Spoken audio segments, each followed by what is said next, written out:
هی سانی هی بریزان هم خوش اومدی. داریم سرازیری و میریم پایین. امروز از اون روزاست که قراره از صبح تا شب چیز میزه خوشمزه بخوریم و حسابی هم تکون بدیم. پاشا بریم با هم دیگه روز نهمو شروع. آماده ای؟ Let's go.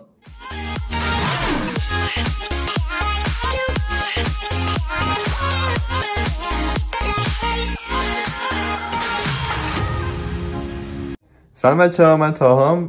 سنا کار داشت و صبحونه می‌خواستیم بخوریم. ظهره، آره یکم دیر خواب بیدار شدیم چون رو تعطیل بود و خواستیم با هم دیگه یه دونه پنکیک پروتئینی درست بکنیم. اومدم اینجا تا سنا کارش انجام میده با هم دیگه پنکیک درست بکنیم. شما رسیپیشو داشته باشید بریم هم درستش کنیم. خب آقا، واسه این پنکیک ما مواد نیازمون هافلوکن هستش، همون جوی دو سرپرک میگه به فارسی. جوی دو سرپرک. آره، جوی دو سرپرک و آردش رو بیشتر نیاز داریم. خودش هم نه، چون که خودش اینطوری گنده گنده است بد میشه توی پنکیک. من خودم مثلا اومدم الان یکم بلندش کردم اینطوری شد. بعد دوباره از صافی ردش میکنم که قشنگ صاف باشه توی اون پنکیک، اینطوری گوله گوله نیاد. جدا از اون پودر پروتئینی اگر دوست دارید میتونید استفاده بکنید یا به جاش میتونید ماست پروتئینی استفاده بکنید. یه دونه تخم مرغ و اگر دوست دارید توش میتونید موز استفاده بکنید، اگرم نه میتونید کنارش موز استفاده بکنید. من فکر میکنم تو این الان موز نزنم، کنارش بذارم موزو. و جدا از اون یک کوچولو در حد 3-4 گرم هم پودر باک پولور نیاز داریم. پودر بیکینگ پودر نیاز داریم که یکم پف کنه، یه پف خیلی باحالی میده بهش. و در آخر همشون با شیر، یه کوچولو شیر کمچرب یا شیر بادوم یا شیر جوی دو سرپرک قاطی میکنیم و هم میزنیم که سر جمع کل وعده میده یه چیز هلوهاش 400 کالری و 40 گرم پروتئین. حدوداً 40 گرم پروتئین خیلی چیز مناسب و خوبیه واسه صبح. خب آقا، بعد از اینکه این جوی دو سرپرکتون رو تبدیل به آرد کردید، شما نیاز به یه اسکوپ پودر پروتئینی دارید. هر پروتئینی که خواستید میتونید استفاده کنید با طعم‌های دل بخواه خودتون. که می‌خوایم پروتئینش رو ببریم بالا و همینطور امینو اسیدی که به بدنمون میرسه رو بتونیم به بدنمون برسونیم اول صبحی. البته الان که اول ظهر برحال. بعد از اون ما نیاز به 1 عدد تا 2 عدد تخم مرغ داریم. حواسم نبود به تعداد هر نفری که میخواید بزنید یه دونه تخم مرغ نیاز داریم که ما 3 نفریم 3 تا تخم مرغ نیاز داریم. اندازه این آرد جوی دو سرپرک اونجا شده شد من واقعا بلد نیستم، نمیدونم واقعا. چشمه میریزم که چقدر جوی دو سرپرک آرد ریختم. با قبلش اندازه میگرفتی دیگه. اشکال نداره، اندازه رو میدونم سه نفر چقدر داره. اوکی، سنا اندازه رو مینویسه همه رو چون من چشمی کار میکنم خیلی. تخم مرغمون اینطوری شپلق میندازیم این تو. آقا ما یه پلنمون رو عوض کردیم، گفتیم توش هم موز بزنیم چون خوشمزه ترش میکنه خیلی. واسه همین به تعداد هر نفر 1 عدد موز رو اینطوری پوستش رو میکنید، شپلق میندازید اون تو. اینم از خب در آخرم گفتم یه چند گرم پودر بیکینگ پودر میزنیم که بخواد پف خیلی باحالی بده بهش. آخر کار هم یه لیوان شیر. الان ما فکر می‌کنم واسه 3 نفر یه لیوان بس باشه. حالا به چشم باید ببینید چقدر غلیظتش زیاد میشه. خب آقا، ما اینو هم زدیم و به این غلیظت، به این مایه رسیدیم.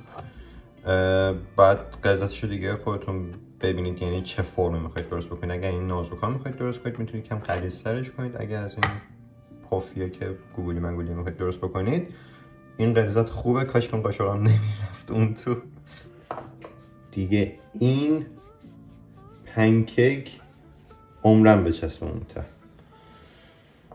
تموم شد و رفت به همین راحتی. دیگه نه روغنی استفاده شد زیاد نه چیزی. مرحله بعدی، یک ملاقه رو برمی‌دارید، ملاقه اینطوری. من واسه این پنکیک کوچولویی که اینطوری پف میکنم چه تریک میزنم، اونم اینه که یه دونه در میزنم رو مایتابه موقعی که پنکیکا رو میریزم، باعث میشه که پف بکنم. مثل کیکی که میذاری توی فر این یکم پف میکنم و اون ورش بهتر میمونه، محکمتر میمونه که وقتی برش میگردیم پنکیکتون خراب نمیشه.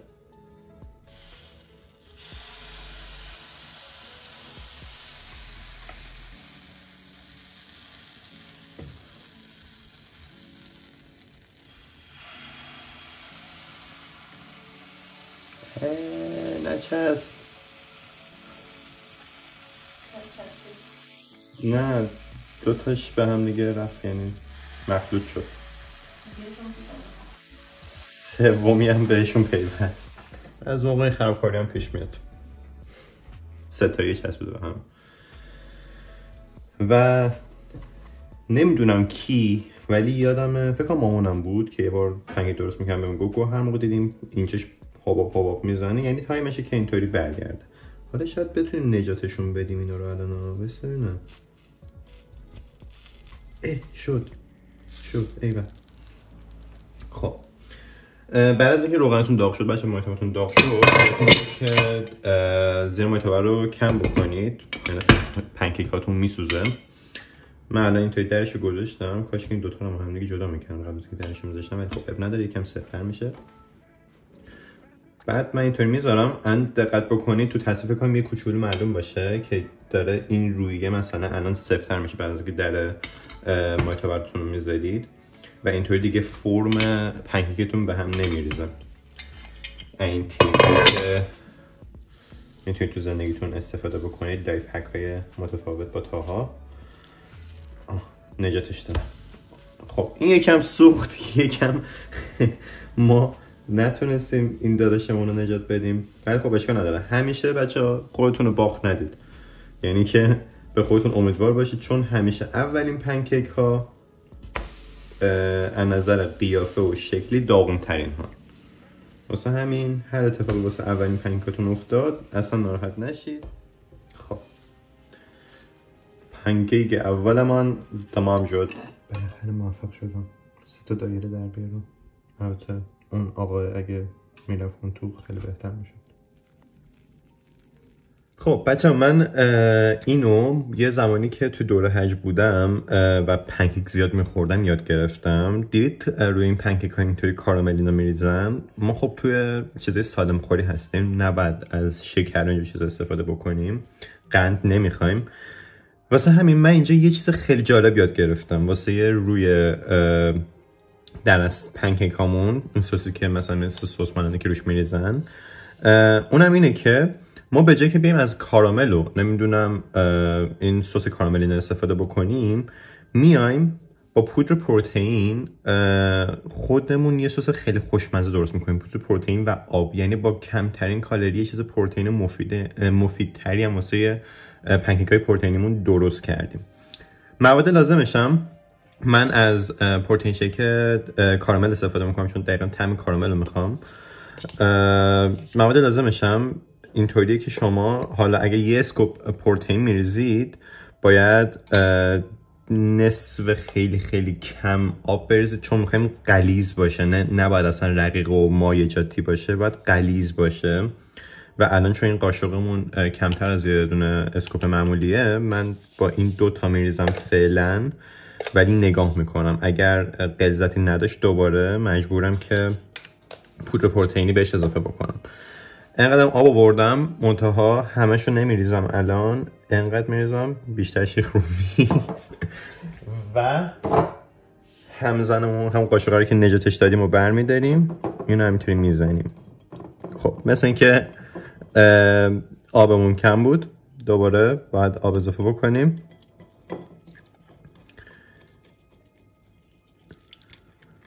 یه حالت خیلی خیلی باحالی میگیره که شما حتی میتونید روی اگر شینی های پروتئینی و اینجور چیز درست میکنید هم میتونید رو اونها هم بریزید. میبینید الان خیلی سفته هنوز، ولی یه فرم خیلی بالی میگن مثل خمیر ماننده. فکر می‌کنم دقیقا همون مقدار آبی که آورده بودم بس بود.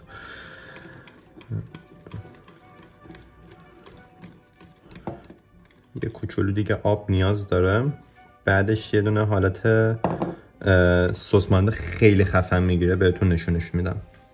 قبل از اینکه آب بریزم خواستم اینو بهتون یاد بدم که شما میتونید حتی اینو به عنوان، حالا اگر عادت دارید صبحونه اینو مثلا نوتلا یه چیزی بخورید، میتونید با همین پروتئین و آب واسه خودتون این خامه‌های شکلاتی مانند صبحونه درست بکنید. یعنی همینو الان میتونید شما به عنوان صبحونه به جای نوتلا اینا بخورید، چون لذتش رو نمی‌کنید دقیقاً مثل همینجور چیزاست و یه چیز فوق‌العاده سالم بدون چربی بدون شکر جایگزین نوتلا کردید. این پروسه جذاب برای منه. خدایا من مردم.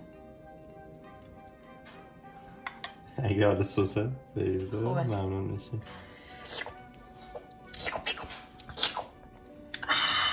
ما آماده شدیم بریم باشگاه. لباس ورزشی پوشیدم ولی امروز چون شنبه است و فردا تعطیلیه باید بریم خرید بکنیم. اون خریدی که بهتون نشون دادم من یادتون باشه گفتم این برای 3 نفر هستش و خب مسلما تموم میشه وقتی برای 3 نفر آدم درست میکنه. واسه همین باید بریم خرید کنیم.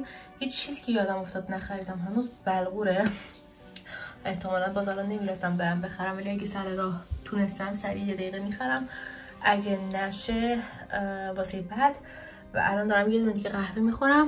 آینم اونجا کثیفه که دیگه قبل باشگاه کاملا انرژی داشته باشم. بعد از باشگاه هم دیگه میایم خونه و میریم سراغ برگر درست کردنمون.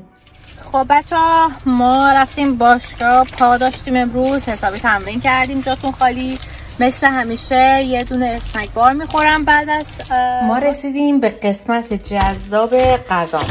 آقا گوشتا و گوشتای وگان رو میذاریم توی فر، راحت همینجوری آماده است بپزه. از این برم ایر فرایر رو در آوردیم که سیب زمینی ها رو بریزیم. سیب زمینی ها خودش آماده است و این پشتش هم دوباره کالریاش رو می نویسه. سیب زمینیمون 1 کیلوه. توی 100 گرمش نوشته 146 تا کالری داره و هر چی که ما بخوایم با اینجا نوشته، یعنی 1/10 146 تا. غذایی که امروز میخوریم نسبتا کربوهیدراتش بالا هستش. خب اما برگره. یکی از علتایی که من توی غذامون برگر گذاشتم توی چالشمون اینه که بقیه فکر نکنن که آدم وقتی که میخواد سالم خوری بکنه، وقتی که میخواد کالری شماری کنه، نباید همه کار و زندگی رو بذاره کنار. نه که من روغنی نریختم توش و با بدبختی بخواد یه غذایی رو بخوره، گشنگی بکشه و همه اینا. ما میتونیم برگر هم داشته باشیم. خب کالری سیب زمینی رو بهتون گفتم.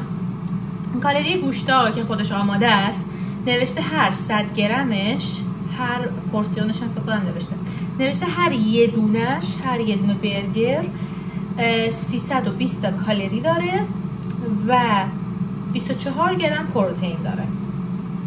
درسته دیگه همه چی؟ آره. هر یه دونه 125 گرمه و 320 کالری داره. این از این. خب و اینکه ما اینا رو میذاریم توی سینی فرمون. کالری غذامون امروز یه ذره میره بالا، ولی خب دیروز ما سالاد خوردیم که کالری آوردیم، کالری روز رو آوردیم پایین. پس امروز ایتس اوکی که یه ذره کالری رو ببریم بالا. یه کمی فقط چسبیده، خیلی راحت جدا میشه. خیلی راحت جدا میشه و خیلی راحت جدا نشد. یه ذره سخت تر جدا شد. اینطوری بچسبیم به هم، همه کنار هم. وقتی هم که میذاریمش که بپزه یه ذره کلا چیز میشه، یک مقدار اندکی کوچولو میشه. این یکی رو که اصلا نمیدونم، مثلا دستمو بشورم شستم به خاطر اینکه گفتم حالا من دارم واسه یه مارکو که دوست نداره گوشت بخوره درست میکنم، دستم حداقل گوشت نخورده باشه به این بخوره. بوی خوبی داره، خوشم اومد. هر پورسیونش 151 کالری داره. چقدر پروتئینش کمه.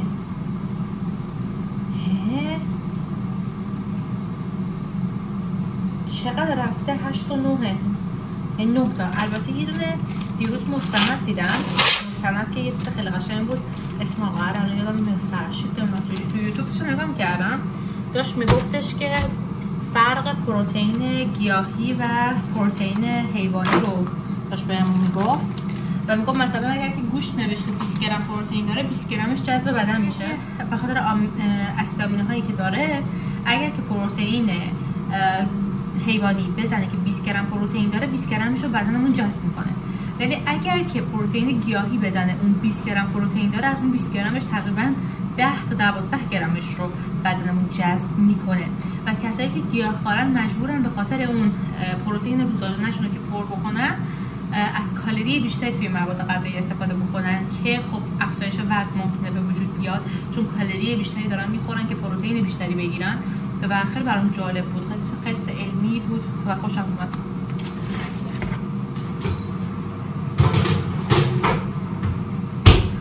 اینم تا اینجای کار. هنوز داریم تقریبا یه چیز هلوش 200 گرمی سیب زمینی خواهم خورد. تا الان گوشت 300 تا، اینم 300 تا، 600 تا الان فقط از این دوتا پیدا نکردم که سبکدار باشه. همیشه نیست، نمیدونم چرا. و نبود، حالا اینو پیدا کردم که با هم دیگه 4 تاش با هم دیگه 300 گرمه و توی 100 گرمش 293 تا کالری داره، یعنی تقریبا یه چیز هلوهوش 250 تا کالری توی یه دونشه. یعنی ما غذایی که امروز میخوریم هلوهوش 700 تا کالری به بدنمون میدیم، تقریبا 700. ولی خب دیروز خیلی کالری کمی گرفتیم، امروز باید یه ذره کالریمون رو ببریم بالاتر و نرماله. فردا دوباره کالریمون رو ببریم پایین‌تر. گوشتم شد بخوابم. گفتم این وسط یه میوه هم بزنیم بر بدن. بچه‌ها یادتونه سیب زمینی وقتی درست می‌کردیم مامانا هزار جا قایم می‌کردن که نخوریم. الان دیگه زندگی فرق کرده، راحت واسه خودت هر چقدر دلت می‌خواد برمی‌داری، ناخونک می‌زنی، هیچ کی هم نیست دیگه نخور. ولی جدا میذارم همش که سرخ شد، تازه نمک فلفل روش میذارم. اینجا هم خیارشور و گوجا رو خورد کردم، چند تا سس آوردم که از هر کدومش یه کوچولو بزنیم. امشب قراره بتره کنیم، یه جوری چیت دیمونه. بچه‌ها من پنیرم امروز گرفتم واسه برگرمون، یادم رفت بهتون بگم. نگاه کنین رنگش آبی کم رنگه، معمولا اینا کالری نسبتا کمی دارن که اینجا متاسفانه جدا جدا ننوشته و فقط 100 گرمش رو نوشته. خودش هم 250 گرمه. 2 4 6 8 10 تا داره. 10 تاش با هم دیگه 250 گرم شده و توی 100 گرمش هم صبر کن کجا بود، اینجا توی 100 گرمش 281، یعنی کل این تقریبا 600 تاست. 600 تقسیم بر 10 هر یه دونش تقریبا 60 گرم، 60 تا کالریه.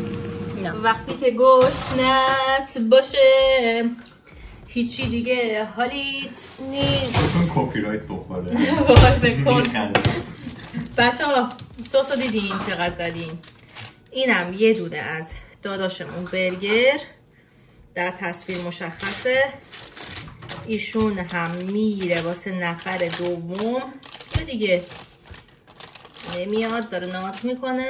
بفرمایین. سراغ گوجه و خیار شور. به به بچه‌ها، یعنی قشنگ یه دونه ساندویچی باید باز کنیم اینجا. دیدی یه غذای خوشت میاد دیگه میگی باید یه ساندویچی باز کنیم. الان دقیقا ما تو همون شرایط هستیم.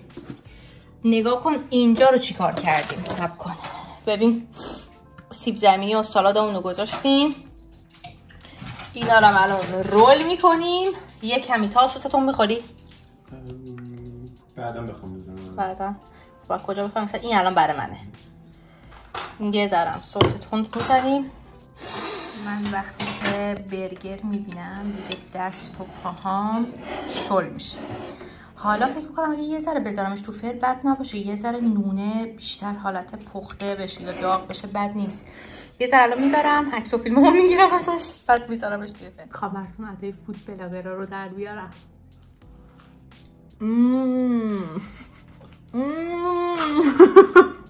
دیدی هنوز اصلا درش هم نشن غذا.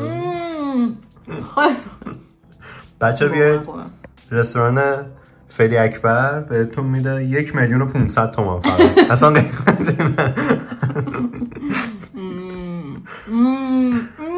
میخوام یه رستوران خیلی خوبه بهتون معرفی کنم. اما سمه چی آوردی واسمون؟ براتون برگر همش گوشته. خب بچه ها روز نهمم تموم شد و اینکه خیلی غذا خوردم امروز، ولی خوشحالم از اینکه خوب غذا خوردم قشنگ امروز و برگر خوردیم خیلی چسبید. امروز کالری رو ماکسیموم گرفتیم و حتی توی کالری افزایش بودیم. فقط امیدوارم که بچه هایی که توی اینستاگرام رندوم ریلز رو میبینن، حالا مینویسم تو کپشن، فکر نکنن که ما هر روزمون انقدر کالری افزایش خوردیم و لاغرم شدیم و معنی اینو بفهمن که کالری نقصان به مرور زمان باعث میشه که شما کاهش وزن داشته باشید. و یه چیز خیلی مهم دیگه هم هستش، سعی کنید که ببینید اشتباهی که ما داشتیم این بود که ما میتونستیم مثلا نون سبوسدار، نون برگر سبوسدار انتخاب بکنیم، یا حتی اگه شما دوست دارین میتونین با رایس وافل بخورین، ولی اگه مثلا من دوست دارین واقعا برگر بخورین نون سبوسدار بهتون پیشنهاد میکنم که داشته باشین. راستی امروز رفتیم ترکا بالاخره بلغورم گرفتیم، یه سایز بزرگش رو گرفتیم چون خیلی استفاده میکنیم. این از این در رابطه با سس ها. خب اگر که مسلما شما هیچ سوسی استفاده نکنین بهتره، ولی یه ذره ایرادی نداره. ما کنارش سالاد خوردیم، تا سالاد کلم درست کرد ولی اصلا سس داخلش نریخت، فقط با ماست پروتئینی و لیمو و ادویه سسش رو درست کرد بدون حتی روغن. فکر کنم روغنم نریخت هیچی، خیلی سالم، فقط آب لیمو و ماست پروتئینی مغزم اصلا هنگ کرد. خیارشور و گوجه و کاهو و اینا زیاد کالری نداره. کالری اصلی اون از سیب زمینی، نون و گوشتمون بود. حتما پشت اون گوشتایی که استفاده میکنید نگاه کنید که چقدر درصد چربیش رو نوشته، چقدر کالریش رو نوشته. و اگر که میرین بیرون و برگر میخورین مطمئن باشید که بالای 1000 تا کالری دارن. اینم خواستم بهتون بگم چون که معلوم نیست از چه گوشتی استفاده میکنن و مشخص نیستش که توی چه روغنی سرخ میشه، چطوری هستش، چه سس هایی داخلش میریزن و همه اینها. به هر حال امروز یه تعادلی به بدنمون دادیم، یه بالانسی دادیم. این بالانس ها باید باشه و اولین بالانسی که میشه گفت دادیم امروز بود، به جز روزی که ما رفتیم بوداپست و خب اون روزی بود که غیر خواستن بود و پیش اومد. اما اگر که واقعا همینجوری چالش رو پیش برده باشین همین اتفاق میفته. فردا بدونید که دوباره کالری رو میبریم پایین و روز 10، 11، 12، 13، 14، 5 روز آینده ای که مونده کالریمون نسبتا دوباره میاد پایین تر که دوباره این بالانسی که بردیمش بالا دوباره بیایم پایین تر. و شما فکر میکنید که اگر که نخورین لاغر میشین، ولی این یه اشتباهه. شما باید بخورین، به اندازه بخورین، ورزش بکنین، چون که اگر که چیزی نخورین هم بدن چیزی هم نداره که بسوزونه. پس همیشه باید تعادل رو رعایت بکنید بچه‌ها. اینا خیلی نکته های مهمی هستش. میبوسمتون تا فردا. خداحافظ.